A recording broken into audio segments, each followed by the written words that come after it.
All right, ladies and gentlemen, thank you for tuning into the Sports Card Therapist and the Sports Card Lessons podcast. We have a rather unique episode today. Ken, what are we doing? We are collaborating today, Rob. Good to see you. Good to see you too, man. Yeah, Good to we're see you putting an too. episode together, an extra episode this week, a little collaboration from the both of us. Yeah, man, definitely.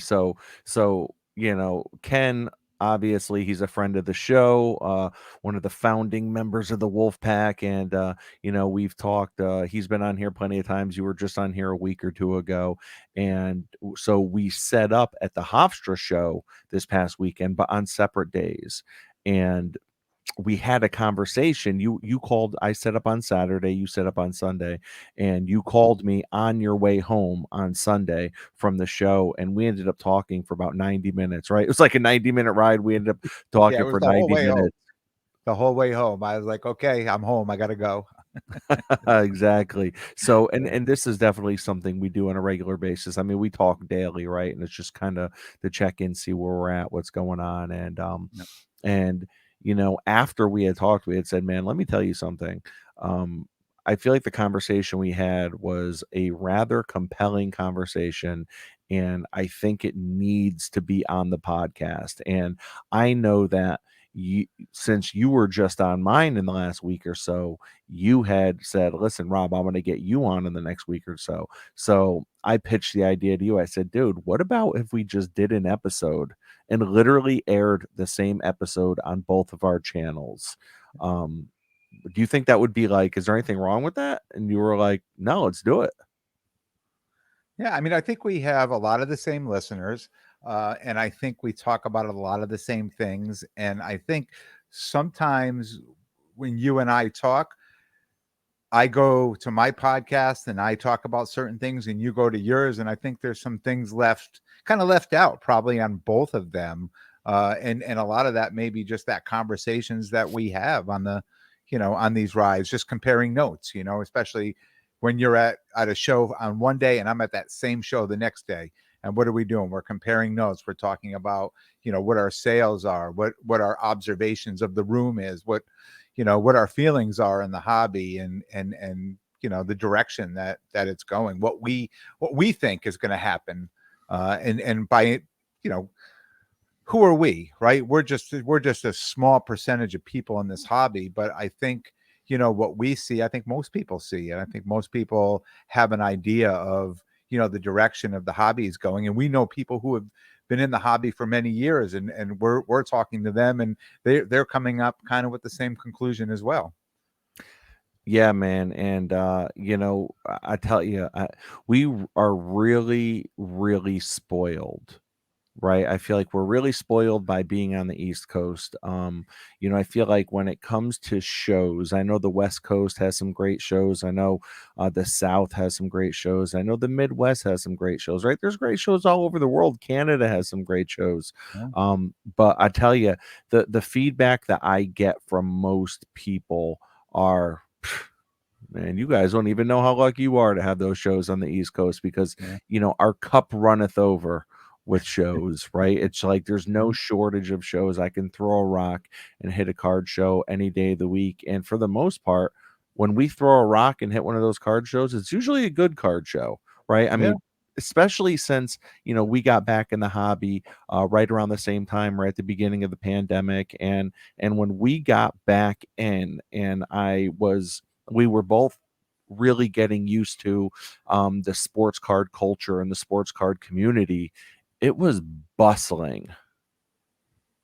Yeah, I mean, did we get in at the right time? Did we get in at the wrong time? Right? I mean, if we would have jumped in a year or two earlier, we who knows where we would have been now. But when we got in, I mean, it was, if you're comparing it to a car on the highway in the fast lane, just pedal to the metal in the fast lane. That's what the hobby has been. And I think now it's, starting to slow down. That foot's coming off the gas a little bit.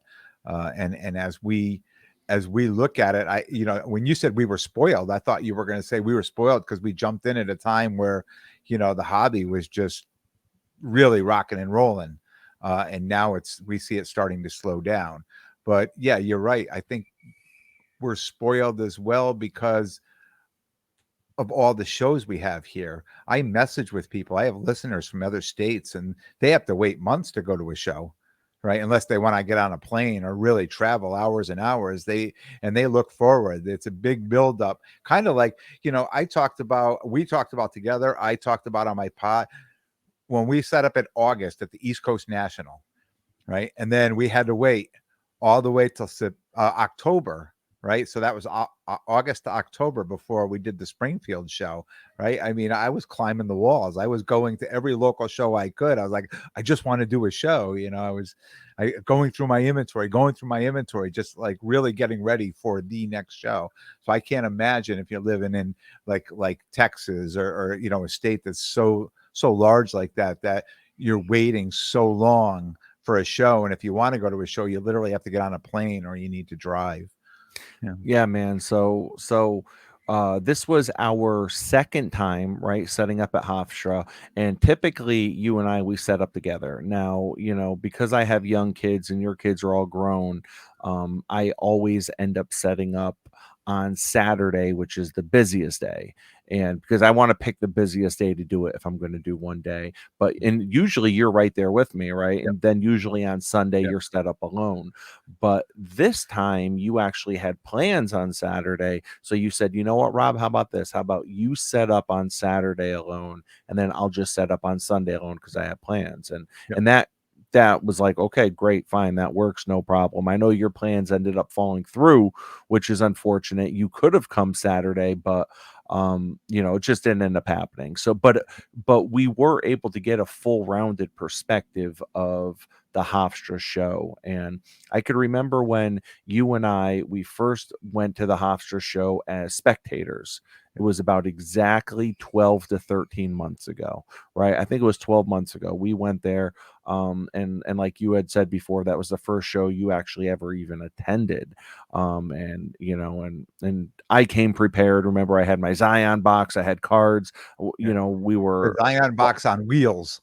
I had a Zion box, so it wasn't an official Zion box, but yes, it was. And what's crazy is it comes full circle because I let my high school buddy come with me to Hofstra this past weekend actually, and he just set up like a little 2-row box of raw cards because that's all he has. He's just literally dipping his toe in the hobby, and it comes full circle because I just gifted him that box on wheels because he didn't have anything to put his cards in. He had been putting it in shoebox. And so I said, you know what, dude, take this case. Boom. So that show was packed. It was mobbed a year ago, right? I mean, you couldn't walk, you couldn't move. Fast forward, 6 months, you and I set up at Hofstra, and it was the same vibe. It was mobbed. Yep. I want to say, that was it April, maybe? Yeah, it was Does that April. sound right? Yep. Yep, so that was in April, and that was mobbed, and that was the biggest show I had ever had. I think in terms of sales and trades, I did like 45K. It was Yeah. nuts. Yep. And so that show was mobbed, and you had a pretty decent show. I know that you didn't have the inventory that you have now because you've continued to consolidate and level up, and do awesome. Mhm. So I think when it comes to Hofstra, we have very high expectations of what Hofstra is going to be, right? Yeah. Like it's literally a mini national. Yeah. Yeah. I mean, from our experiences and what I always say, know the show. I mean, going into that show, I had just expected that show to be uh, overwhelming again, right? Just with so many people just packed. I mean, I remember being at your table. I remember your big deals going down. You were drawing crowds in. You were actually, drawing people in because they wanted to see these big deals going down at your table. And people from the podcast too, who you talked about your cards, knew your cards were there, came to the table. I mean, they came to this show to try to make a play on some of your cards. So that's kind of how big this show was back in April Yeah, for Saturday for you. definitely, And I was definitely. by myself on Sunday, and to me, Sunday was the busier day as far as sales last year in April. which is So my crazy to hear because yeah, usually at any 2-day show, 9 times out of 10, Saturday's going to be the day. yeah, yeah. And I think a lot of people, and it wasn't football season either, but I think a lot of people, um, that show was well traveled on Sunday, Yeah. last April. A lot of people. There was a so coming into this year saying, okay, I had some family commitments that I was going to, I wasn't going to be able to set up Saturday. I wasn't that worried because I did so well back in April on Sunday. I figured, it's just going to be fine. It'll be fine. I didn't think that it would be as for me as slow as it was. Yeah, so let's talk about it, man. So Hofstra this time around, it was Saturday. There was definitely some good traffic, right? There was some good foot traffic on Saturday. It was pretty well attended. Um, Now, I think when it comes to a dealer having success at a show, I think that there's a few things that really play into account, right? Like customers and traffic aside, I think the two main things are what kind of cards do you have in your case and how are they priced, right? I mean, that's it's as simple as that. Yeah. What I could say is that um there's and I just talked about this on the episode I just dropped this week on Tuesday. I was actually a day late dropping an episode. And I talked about it on Tuesday on how when it comes to like my cards and my inventory, and I have a lot of people that hit me up on Instagram, and they come to me with like these $10,000 cards because they know those are the kind of cards that like, I was always really kind of dealing in, Mm, and but when it comes to it now, it's like I've put all of my like most of my card money into 6 to 8 monster grail cards. So there's a big disparity between my grail cards that I have that sit usually at the bottom row of my case and then the rest of my case because it goes from high end to low end. I have almost no mid end cards. mm. So I don't expect to go there and do 45K in deals because I don't even know, aside from my grail cards that I'm really not moving, I don't have 45K in cards in general. So I think that I, for me, Saturday, there just was not much movement. It felt like, I mean, Hofstra, they know how to bring in a crowd. Eli Manning was there signing. Pete Rose was there signing. RJ Barrett of the Knicks, a local guy, was there signing. There were just a ton of signers. So they know how to bring in a crowd, and the crowds were there. But even talking to other dealers, it just did not feel like people were really spending cash. Yeah, I think, and the people who were spending, were just holdouts for the best deal they possibly could. And I know in my case, I have a lot of cards that a lot of other people have too. My cards aren't unique where I'm the kind of the only one in the room with these cards. So when people come and then we're looking up comps on a card, and I'll give you for instance, I have a BGS 9 2000 Brady Bowman Chrome, and I've been pricing this thing weekly on my podcast. All right, and I know the comps are right at $3,300 on this card. Um, and I had somebody come and we talked about a deal, and we got all the way through, and he said, I understand the comps are 3,300. My offer to you is 27 cash. Will you take it? And I said, no, I can't take that. We talked a little while longer. He left. He said, if I don't find anything, I'll come back. We'll talk again. Okay. And he did come back later in the day, and he showed me the card and said, I got it for 27. So there are people in the room, and this is when it's not that busy at a show. And if you've been to the National, and I'm going to use that, where it's a busy day and you can't get to a table, there's people at all the tables. So when you're going up and you're kind of looking over people's shoulder, and you may have to wait 5 or 10 minutes even to talk to the dealer, to get at a card. Do you want to wait that long or not? And you move on. You're going to end up, if you get into a conversation with somebody, you're going to end up probably buying that card. right? Because it's a lot of work just trying to get to the dealer or get to the cards. But when you go to a show where you could walk up to every table and talk face to face with every dealer, there's no crowds at your table, chances are that you're not going to be able to sell that card at comps, because if other people have that same card in the room like mine, where they come up and they see that card and they know now this is my price. So if they come back, this is what they're going to get it for. Now they can go shop around the room, and they can go and if they see it in somebody else's case, what's the best you can do on that? So now if this guy says 3,000, now I'm completely out of the I'm out of that conversation now, right? So now he's got it at 3, but he really wants it at 27. And if somebody in that room is going to sell it to him at 27, he's going to get it at 27. So if the rooms are crowder and the tables are crowder, it's more likely you're going to get a comp price on a card, because it's hard to try to get a card at a table, because it's hard to get to the dealer and really start to negotiate. But if you're in a very um, a less with no traffic, or where you could just walk up to every table, say hello, look in the case, kind of like Hofstra was. And I have my stuff is priced. All my stuff has prices on it in my case. So when they look up, they don't even need to talk to me. They know exactly what my prices are. They can make me an offer. We can negotiate. They could either buy or move on. I had the couple sales that I had, I negotiated with people and they said, okay, maybe I'll come back for it. And they left, and they ended up coming back and saying, are we still good with this card at this price? Yep. Okay, I'll take it. And then they just took good, because in the room they could either they couldn't find that card, or they couldn't find that card at that price, the price that they wanted to pay, or that was the best price they could get. Yeah, and so I know on Saturday you weren't there. Like we said, we already covered that, right? Yep. You weren't there on Saturday. You were there on Sunday. you were Yep. yep, you were there on Sunday. But on Saturday though, and we don't need to say the local show that you went to, but you went to a local show in Connecticut, and you told me that you were walking around, and this is a show that, I've had success at, you've had success at, Yeah. right?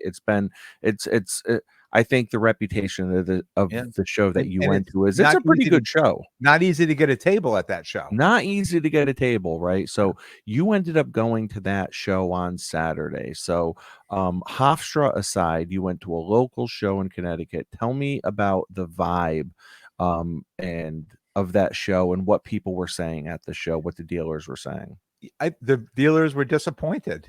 They were disappointed. They were packing up. A lot of them were packing up. I got there at noontime. A lot of them were packing up At noon, they're packing up? at noon. At noon, they were Wow. putting their stuff away.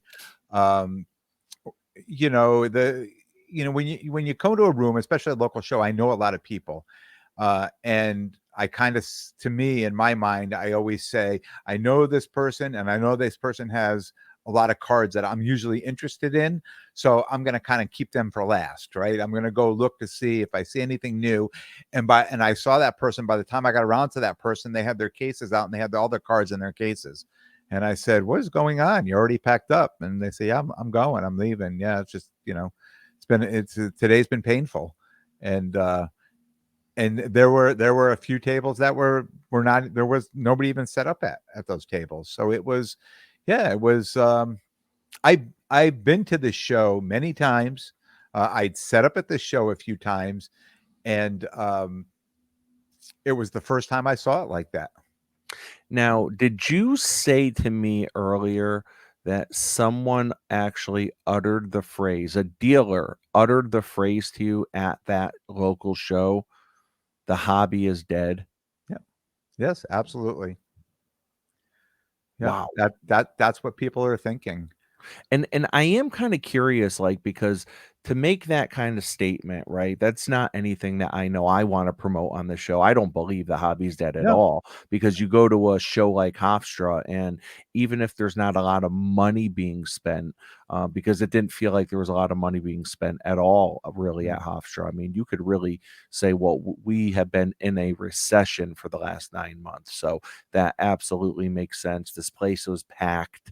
So I don't think by any means the hobby is dead, but what I'm curious is like checking that source, because I think there's content creators out there, and I see people on Instagram and Twitter or wherever the case on social media, and they're kind of echoing that same sentiment that the hobby is dead. Mm. So I'm wondering if the person that said that to you, and you don't have to say one way or another, you may know, you may not know, but I'm wondering if that's someone that came in the hobby only 2 years ago when, everything was selling like hotcakes, or if Mhm. they've been in it for quite some time. Because here's the thing, like I talked a little bit about this on my podcast earlier this week on Tuesday that dropped. Um, you know, uh, I I know I'm in this for the long haul. I've had so much fun in this hobby, and the thing is, I'm not getting all my fun in the hobby from all the sales and the flips. Don't get me wrong, it's fun consolidating, it's fun Yeah. leveling up, it's fun, bargaining and negotiating and all that stuff, but I get my joy from looking at these pieces of cardboard that I am holding and that are actually part of my PC. So, when I hear people saying, like, "The hobby's dead, that's it." First of all, if someone's setting up at a show as a dealer and they're saying that, that worries me, Mhm. you I th know? I think right now with this, yes, we're in a recession, but there's been a market correction, and I think that's gonna weed people out. I think a lot of people who jumped in during the pandemic, because I think anyone who was there, right, probably had a box of cards somewhere in their house, right? At some Yeah. point in their life, they collected sports cards, saw that the market was going up, pulled those cards out, and kind of jumped into the hobby. I know a lot of people who are fresh in the hobby, like who had collected cards, but really got into the buying and selling and flipping and things like that because there was money to be made. And I think it's going to weed a lot of those people out. I think a lot of those people are just going to move on to whatever the next big thing is, right? And this is and they can say that as they're walking away because they jumped in to a hobby where there was a lot of money moving around and they were able to, you could buy a card at $100 and sell it 2 days later for $150 or something like that, and that's great. And if any kind of businessman, you're like, this is perfect, I'll do this all day long. But if you talk to the people who have been in the hobby, have been doing this for 20, 30, 40 years, they talk about all these people that jumped into the hobby and saying all these another year, half these people that jumped in are not going to be in the hobby. And they're absolutely correct. A lot of these people are going to jump out of the hobby, and it's going to leave the people who actually love this hobby for what it is, for the love of the cards, and like you're saying, this cardboard that you love, those are the people that are going to stay in it and stay true to it.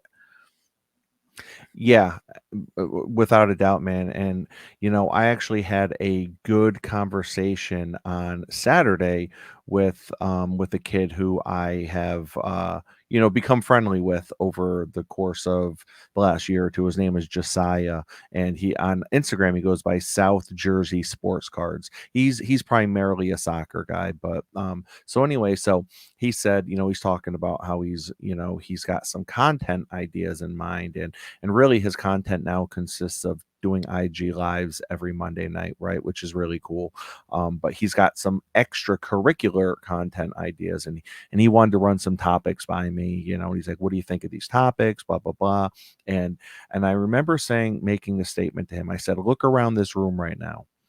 I said, "I think it's safe to say that everyone that is here right now at Hofstra is here to stay in the hobby because." As far as, like, that fast money, that big money, that investor type money, that money, it feels like went away probably about 9 to 12 months ago.